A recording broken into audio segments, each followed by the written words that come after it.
The Diablo 2 Amazon fits her name as a powerful female warrior of lore. Despite the common misconception that this is a ranged class, the Amazon in Diablo 2 is able to dominate in both melee and ranged combat, with ranged being the superior crowd control option and melee being the insanely good at boss kills option. Stat-wise, the Amazon is fairly well balanced with 20 strength, 25 dexterity, 20 vitality, and 15 energy. As you can see, she leans a little bit into the physical attributes, but only a little. This combined with a decent life growth and mana growth, about on par with the Assassin and Paladin, and she comes out quite well-rounded in the end. Though for those looking for numbers, it's 2 life per level, 3 per point, and 1.5 mana per level with 1.5 per point in energy. And as usual for non-assassins, 1 stamina per level and 1 stamina per point. As far as her breakpoints, I honestly can't fit them all over on the left for you to view, since her breakpoints are oddly equipment dependent for cast rate and block rate, with swinging weapons like swords, flails, maces, etc.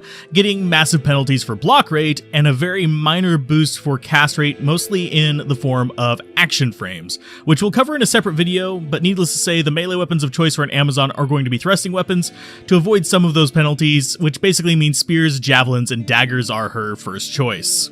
As far as how she compares to other classes, when using thrusting weapons, she has the best block rate short of a paladin with Holy Shield. When using anything else, she is the absolute worst. On cast rate, she's relatively slow, just having less interruptible frames as a Boazon than any of her other weapon choices, and of course, the different melee differences between the swinging and stabbing weapons are also in there as well. And in terms of hit recovery, quite evenly middle of the pack, oddly enough, slower than the Assassin, faster than a Sorceress. When it comes to skills, the Amazon does oddly well with options, and some of the hybrid builds where you split your attack types can be loads of fun, though you can always just go with a single attack option and get yourself the strongest summon in the game as well. In terms of what she has for choices, it's pretty much bows, javelins, and passive skills, and you'll find the pattern of 2 elements and a physical in all the weapon trees, of course. For example, in the Spear and Javelin tree, we have physical on the left, and then lightning and a pitch of poison on the right. The physical skills here are, well, bad, with jab being the main skill people use due to it being a prerequisite for the rest of the tree, and being the only one of the 3 that's actually useful, since it's somewhat similar to Zeal. However, Impale is just slow, mediocre, and has durability penalties, and Fend is just an extremely janky skill that has basically become melee strafe, which does not make it anywhere near comparable to Zeal. You want jab for that. It's just, there's a lot of bugs for the janky ass Fend that keep it from being exceptionally useful otherwise. Of course, you'd think I hate javelins by that little bit of an introduction to them, but the real bread and butter of the javelin and spear tree is actually over on the right, with the 5 lightning skills and 2 poison skills. Though as far as the melee options here, it's all lightning with power strike. It's basically a good early damage skill that can poke things fairly hard. Charge Strike, which is hands down the best boss killing melee skill in the game, thanks to launching an increasing number of bolts at increasing damage, all while multiple bolts can hit a single target. It even puts the Sorceress to shame as far as single target damage. And the Lightning Strike, which is your melee AoE lightning skill, which is essentially a strong chain lightning attack on a stick. As far as range, that's where we start to see a bit more diversity, with 2 poison and 2 lightning skills. On the poison end, we have Poison Javelin, which just leaves a trail of poison, and Plague Javelin, which leaves a cloud. While the damage can get up fairly high, the skill tends to fall in a category of support damage when you get to hell difficulty due to the prevalence of poison resistance, as well as the duration of the poison, which continues to scale up. If they would have limited that, it would have been an insanely powerful poison skill. On the lightning end, we have Lightning Bolt, which is literally throwing a javelin in the form of a Zeustical-style lightning bolt that deals a reasonable amount of damage, but is quickly outclassed by its big brother, the infamous Lightning Fury, which not only turns into lightning, but that lightning in turn turns into more lightning upon hitting, well, anything. And it's quite glorious, and it's rather famous due to how popular cow runs were for a long time. It was an insanely good cow run killer, basically.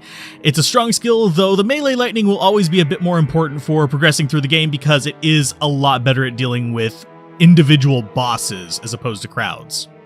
The next weapon tree is the bow and crossbow tree. This one is the one that most people seem to weirdly associate with the Amazon. While it's not as strong as it was in its heyday, it still has some uses in a few situations.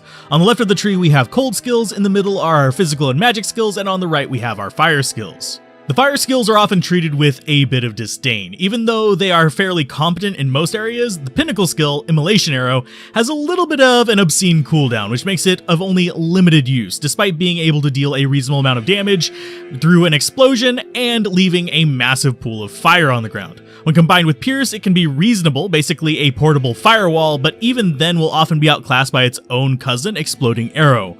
The spammable fire skills are going to be the aforementioned Exploding Arrow, which does less but still okay amounts of fire damage per hit, especially good if you have a fast enough bow, and then Fire Arrow, which usually gets relegated to being just another synergy if you're using fire. It's converts some of the damage to fire, but yeah, it can be fairly good early on for a damage dealer for a bow is on in normal difficulty, but yeah, later on it just doesn't carry as much weight. The cold skills are a little bit more appreciated because they not only lack cooldowns so they can be spammed, but also deal a reasonable amount of damage, especially weird for cold, and they provide freezing effects on top of that because they are cold damage. Again, at the bottom we have the cream of the crop, the Freezing Arrow. This is an exploding arrow, but cold damage, and freezes enemies.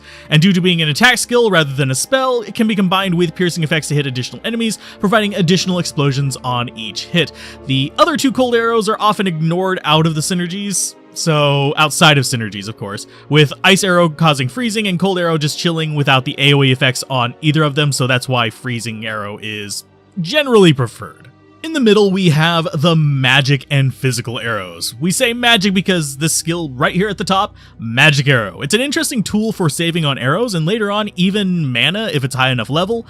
Magic Arrow basically allows you to shoot your bow without burning ammo, which is really handy for cleaning up stragglers after a fight or whenever you've run out of mana or arrows and need a tool to help you reach the next waypoint or clear out the last of the fight.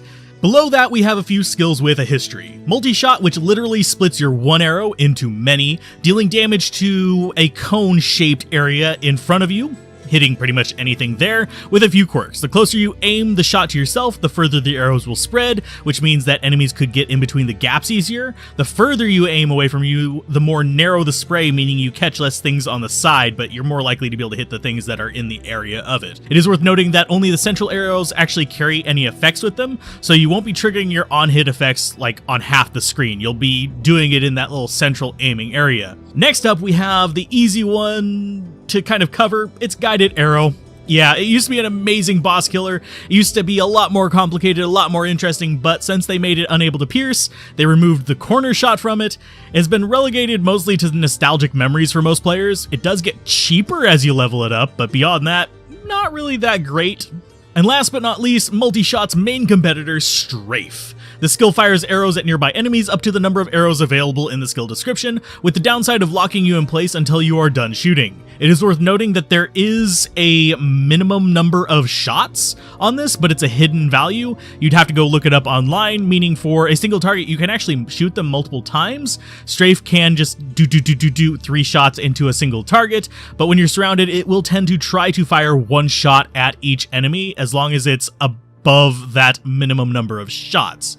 It is worth noting that every single arrow of Strafe can trigger the effects of your bow, though. And finally, we have a little bit more of a simple tree, the passive and magic tree. On the right, we have Critical Strike, which gives your attacks a chance to deal double damage, which is what Critical Strike does, so does Deadly Strike, but they're separate. Below that, we have Penetrate, which boosts your attack rating, though sadly doesn't work whenever you're under the effects of Blessed Aim, which is really weird, so don't combine the two, they don't work together. And finally, at the bottom, Pierce is a skill that basically gives your skills the chance to move through a target. It only works on attack skills, which is really good for the Amazon because most of her range stuff are attack skills. And well, it'll hit the one behind it. This can happen up to 4 times with Pierce, meaning you can hit up to 5 targets with it, though there are some glitches related to this, especially since if you don't actually hit the target, but you succeed at the pierce, it'll graphically show the piercing object going through the target, but anything that's struck by the phantom projectile, that it just won't do anything. So you actually have to be able to hit your targets to pierce your targets. In the middle, we have the evasions, each of which give you the ability to evade attacks in a specific state. One's for melee attacks while standing still, the next is missile attacks while standing still, and finally you have attacks while moving. It doesn't matter whether it's missile or melee. It is important to not over-invest in these skills, as dodge lock effect can occur, and these do interrupt a lot more things than, say, a reaction can or being hit can. Dodge can actually cause a lot of problems. Basically, you'll get constantly interrupted by dodging too many attacks, preventing you from doing much damage to those things around you, eventually leading to your death because you won't be able to leech or do anything. Especially since these skills can really do some odd things like interrupting otherwise uninterruptible actions or parts of actions. Last but not least is the more magic-y part of this tree, which is Inner Sight, that reduces enemy defense and marks them, Slow Missile, which does what it says on the tin, it slows down the missiles of affected enemy units, missiles being projectiles, Decoy, which summons a distracting clone of the Amazon that just stands there and soaks hits, and finally the Valkyrie, which is easily one of the strongest summons in the game and can even end up being immune to multiple elements with the right amount of luck with the equipment roll, because she does get like random rares and stuff like that. Overall, the Amazon is one of the strongest classes in the game, and even without min-maxing can be molded into some very interesting builds with a wide variety of types. And while the Bow Amazon is very equipment-based, the Javelin Amazon can honestly make her way through hell using the starter Javelins if you're really determined. She's definitely near the top of the list for players both new and old.